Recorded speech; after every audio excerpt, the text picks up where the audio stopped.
반갑습니다. 백두대간 인문기행 36화 대관령 신사임당 편입니다. 대관령을 넘으며 친정을 바라보다 늙으신 어머니를 강릉에 두고 외로이 서울로 가는 이 마음, 돌아보니 북병초는 아득한데 흰구름 아래로 저녁산이 푸르구나. 신삼장의 글이었습니다. 대관령은 두타천곡산에서 백두대간 마루금을 따라 백봉령을 넘고 석백산을 넘으며 높은 산으로 둘러싸인 편안한 지형과 구릉 사이로 이루어져 곳에 아주 큰 고개 대령을 말합니다. 영서와 영동 지방을 나누는 분수계로 해발 고도 832m이며 고개의 전체 거리는 13km이고 고개의 굽이가 99개라는 말이 예로부터 전해 내려오기도 합니다.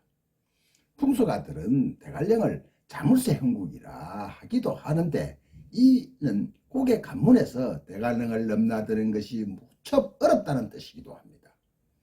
고려 때 문신 김극기는 대관령에 올라 높은 산이 푸른 바다 동쪽으로 솟았는데 망골짜기의 물이 흘러나와 천봉우리를 눌렀네. 가을 서리는 기러기 가기 전에 내리고 새벽에는 첫닭이 울무렵 돋는구나 라고 읊었습니다. 풍루가객 성현은 대관령이 공중에 솟아 여러 산의 아비인데 새끼산이 동쪽으로 줄기줄기 뻗었네 라고 말했습니다. 이는 대관령의 백두대간의 황병산, 선자령, 빠랑산 등을 둘러보고 감탄한 말이기도 합니다. 강남 사람들은 대관령을 대굴령이라고도 부르기도 합니다. 고개가 험해 오르내릴 때 대굴대굴 구른다는 고개라는 뜻에서 그렇게 붙였습니다.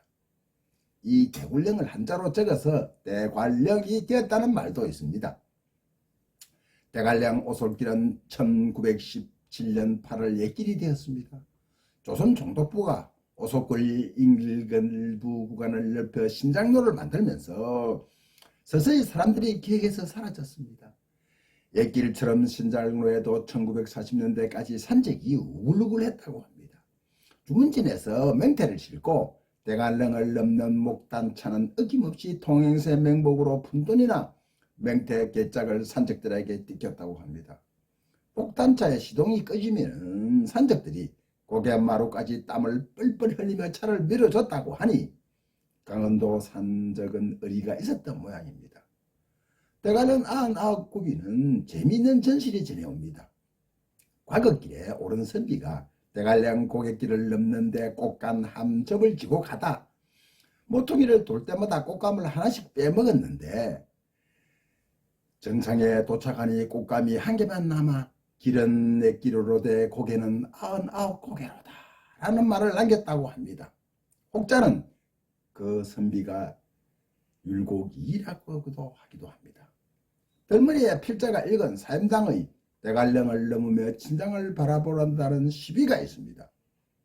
우리 봉건 가정 역사에서 가부장 역사에서 여자로서 한두 가지 재능이 뛰어난 몇몇 사람은 있었으나 부득가 하계를 두루 갖춘 부인은 사임당 신씨가 어뜸입니다. 영서와 영동을 맞는 백두대간 대관령을 넓고 한양과 강령을 오가며 조선의 성리학을 바로 세운 대학자의 가문에는 사임당 신씨가 있었습니다. 사임당 평산 신씨는 아버지 신명하와 어머니 용인 이씨의 5딸 중 둘째 딸로 1504년 강릉 오정에서 태어났습니다. 어렸을 때부터 경전을 통하고 글을 잘 지었으며 글도 잘 썼다. 바느질도 잘하고 수목기까지 정교하지 않은 것이 없었다. 게다가 천성도 온화하고 얌전하였으며 지도가 정결하고 거동이 조용했다.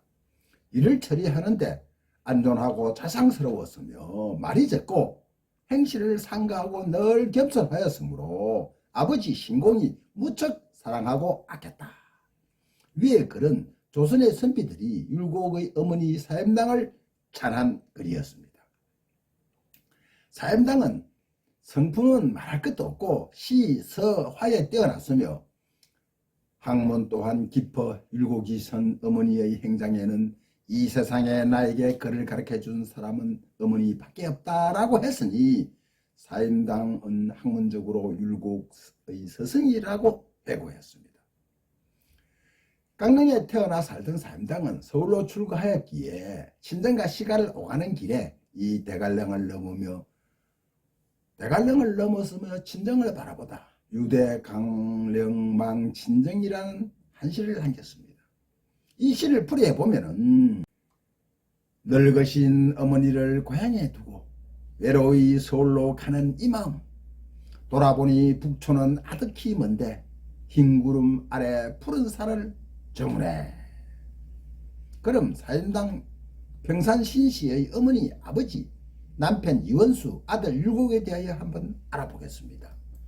전 세계가 모사가 전 세계에 유례가 없는 대한민국 5만 5천원 건의 주인공이 되었으니 과연 어떤 집안인지. 친정아버지 신명하의 벼슬은 진사였습니다.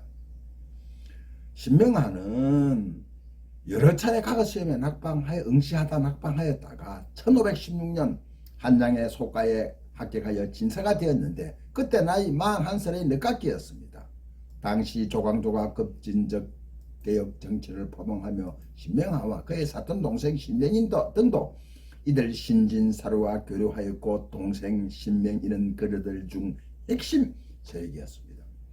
1519년 기묘사화가 일어나자 동생 신명인은 앞장서 중종에게 관하는 상소를 올렸고 그때 신명화도 사루들 틈에 같이 있다가 붙잡혀 사흘 동안이나 옥고를 치르기도 했습니다.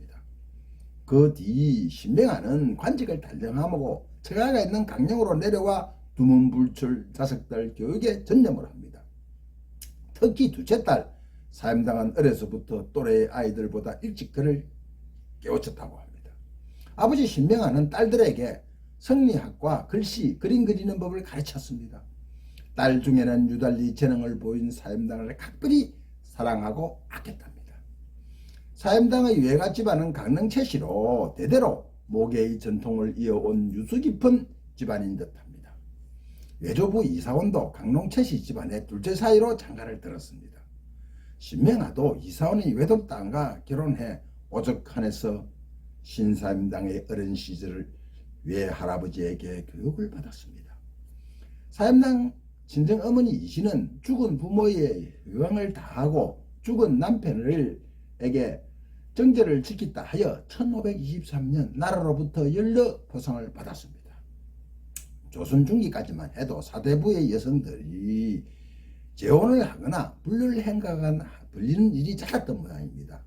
일찍 과부가 되어 홀로 5 자녀를 키운 어머니 이씨에 대한 존경심은 대단했습니다. 사임당의 어머니는 외산자인 율곡 이의 또 다른 스승이기도 했습니다. 남편 덕수 이씨 원수는 22세의 몰락한 양반 가문의 총각이었고 19세에 사임당과 결혼을 합니다. 결혼 당시에 아내 사임당의 재주는 출중했던 모양입니다. 남편 이웃은 친구들에게 아내 사임당의 그림을 보여주며 자랑했다는 기록이 있습니다. 처음에 두 사람은 강릉에 살았으나 사임당의 친정아버지 신명화가 47세에 죽자 3년상을 마치고 서울로 이사를 갑니다. 아마 덜머리 유대 관령망 친정 대관령을 넘으며 친정을 바라보다는 시는 이때 쓴 것으로 보입니다. 남편 이원수는 가구 공부를 하는 서생으로 아직 벼슬에 나가지 못해 별 수입이 없었다고 합니다.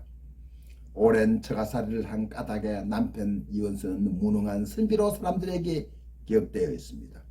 결국 부부는 덕수이씨 터전이 있는 이원수의 고향 경기도 파주 율곡리로 이사를 합니다. 나중에 아들 이의 율곡이란 호를 여기서 얻었습니다. 사명당이 율곡 나이 15살에 죽자 아버지 이원수는 첫 권씨를 맞이하고 아들 율곡은 어머니 3년상을 마친 후 아무 말도 없이 집을 나가 금강산에서 머리를 깎고 성녀 생활을 1년간 하기도 했습니다. 사임당은 1536년 12월 26일 강릉 오죽헌에서 태몽으로 동해에서 용 한 마리가 방으로 들어오는 꿈을 꾸고 삼남 율곡을 낳았습니다. 율곡은 1538년 13세 소가에 장급제하고 9번이나 연달아 과거에 장급제하여 사람들에게 구도장흥공이라고 불리기도 했습니다. 현 천은권 집회의 모델인 태계 유황과 더불어 조선 성리학의 큰 스승으로 존경을 받았습니다. 사임당 신신은 백두대간 대관령을 넘나들며 길을 받았고 동해 용이 방으로 들어오는 꿈을 꾸며 모자가 길이 후세까지 사람들이 제일 갖고 싶어하는 고액권의 주인공이 되은 듯 합니다. 감사합니다.